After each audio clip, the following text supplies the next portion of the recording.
Good morning, सुप्रभात, नमस्कार, आदाब, सत श्री अकाल दोस्तों। ये है आपका अपना प्रिय आरजे आदि आदि कश्यप हमेशा मानुस और आपके लिए लेकर आया है आपका मनपसंद programme positive karma, episode number 318, सोमवार का दिन और 22 मार्च।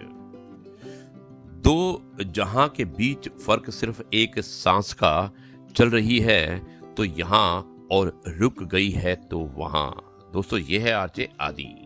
आज आरजे आदि विशेष कुछ अलग हो जाए मैं एक आपको कहानी सुनाने वाला हूं जो बहुत अच्छी कहानी है और कहानी का शीर्षक है खुशबू ऐसी फैली।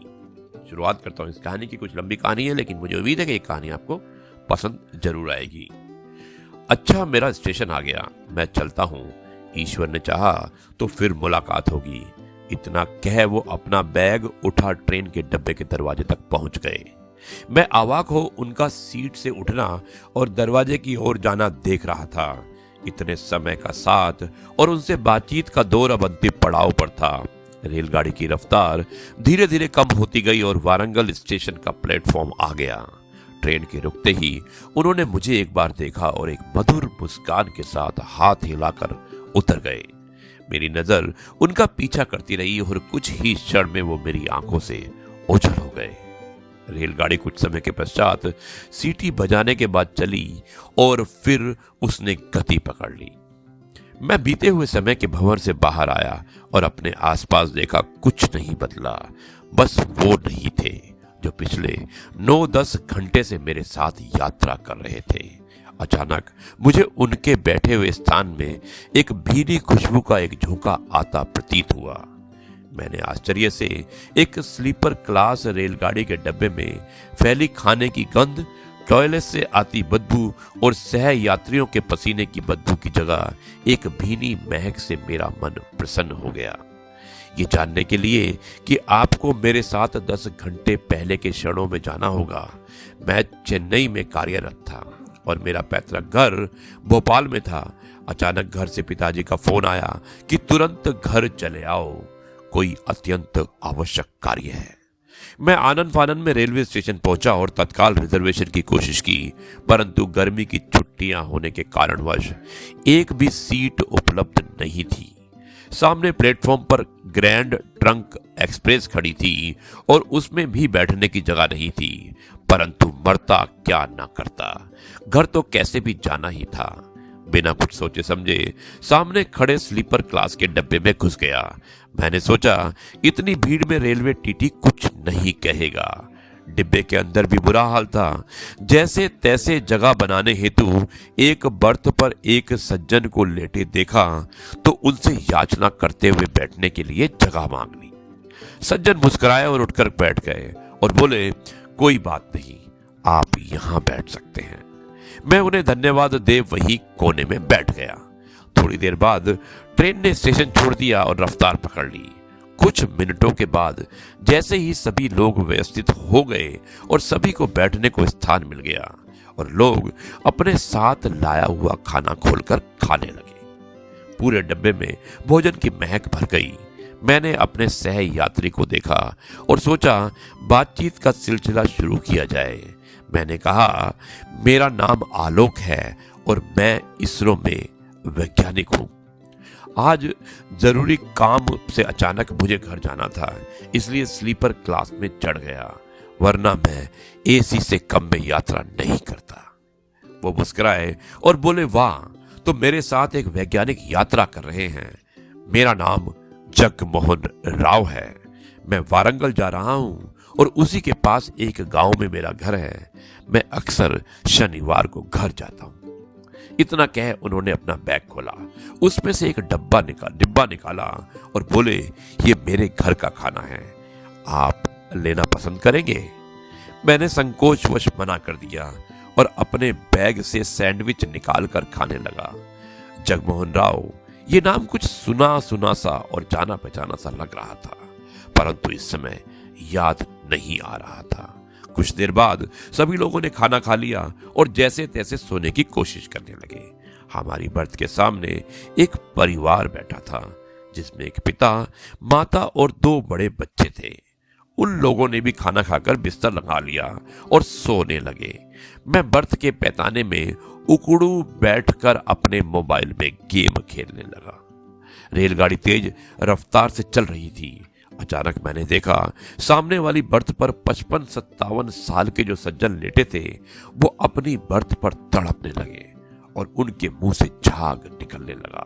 उनका परिवार भी घबरा उठ गया। उन्हें पानी पिलाने लगे परंतु वो कुछ भी बोलने की स्थिति में नहीं थे। मैंने चिल्लाकर पूछा, अरे कोई डॉक्टर को बुलाओ, इमरजेंसी है। रात में स्लीपर क्लास के डिब्बे में डॉक्टर कहां से मिलता। उनके परिवार के लोग उन्हें असहाय अवस्था में देखकर रोने लगे। तभी मेरे साथ वाले जगमोहन राव नींद से जाग गए। उन्होंने मुझसे पूछा क्या हुआ। मैंने सब कुछ बता दिया। मेरी बात सुनते ही वो लपक के अपने बर्थ के नीचे से अपना सूटकेस को निकाले और खोलने लगे। सूटकेस खुलते ही मैंने देखा उन्होंने स्टेथोस्कोप निकाला और सामने वाले सज्जन के सीने पर रखकर धड़कनें सुनने लगे। 1 मिनट बाद उनके चेहरे पर चिंता की लकीरें दिखने लगी। उन्होंने कुछ नहीं कहा और सूटकेस में से एक इंजेक्शन निकाला और सज्जन के सीने में लगा दिया। उनका सीना दबा दबा कर मुंह पर अपना रुमाल लगाकर अपने मुंह से सांस देने लगे और कुछ मिनट तक सीपीआर देने के बाद मैंने देखा कि रोगी सहायता का तड़फना, सहयात्री का तड़फना कम हो गया। जगमोहन राव जी ने अपने सूटकेस में से कुछ और गोलियां निकाली और परिवार के बेटे से बोले, बेटा ये बात सुनकर घबराना नहीं, आपके पापा को मैसिव हार्ट अटैक आया था। पहले उनकी जान को खतरा था परंतु मैंने इंजेक्शन दे दिया है और ये दवाइयां उन्हें दे देना। उनका बेटा आश्चर्य से बोला, पर आप कौन हैं? वो बोले, मैं एक डॉक्टर हूं, मैं इनकी केस हिस्ट्री और दवाइयां लिख देता हूं। अगले स्टेशन पर उतरकर आप लोग इन्हें अच्छे अस्पताल ले जाइएगा। उन्होंने अपने बैग से एक लेटर पैड निकाला और जैसे ही मैंने उस लेटर पैड का हैंडिंग पढ़ा मेरी याददाश्त वापिस आ गई। उस पर छपा था, डॉक्टर जगमोहन राव, हृदय रोग विशेषज्ञ, अपोलो अस्पताल, चेन्नई। अब तक मुझे भी याद आ गया कि कुछ दिन पूर्व मैं जब अपने पिता को चेकअप के लिए अपोलो हॉस्पिटल लेके गया था, वहां मैंने डॉक्टर जगमोहन राव के बारे में सुना था। वो अस्पताल के सबसे वरिष्ठ विशेष प्रतिभाशाली हृदय रोग विशेषज्ञ थे। उनका अपॉइंटमेंट लेने के लिए महीनों का समय लगता था। मैं आश्चर्य से उन्हें देख रहा था। एक इतना बड़ा डॉक्टर स्लीपर क्लास में यात्रा कर रहा था और मैं एक छोटा सा तृतीय श्रेणी वैज्ञानिक घमंड से एसी में चलने की बात कर रहा था और ये इतने बड़े आदमी इतने सामान्य ढंग से पेश आ रहे थे। इतने में अगला स्टेशन आ गया और वो हृदयघात से पीड़ित बुजुर्ग एवं उनका परिवार टीटी एवं स्टेशन पर बुलवाई हुई मेडिकल मदद से उतर गया। रेल वापस चलने लगी।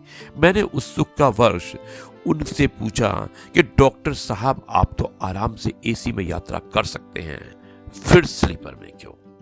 वो मुस्कुराए और बोले, जब मैं छोटा था और गांव में रहता था तब मैंने देखा था कि रेल में कोई डॉक्टर उपलब्ध नहीं होता, खासकर दूसरे दर्जे में। इसलिए मैं जब भी घर या कहीं जाता हूं तो स्लीपर क्लास में ही सफर करता हूं। न जाने कब किसे मेरी जरूरत पड़ जाए। मैंने डॉक्टरी मेरे जैसे लोगों की सेवा के लिए ही तो की थी।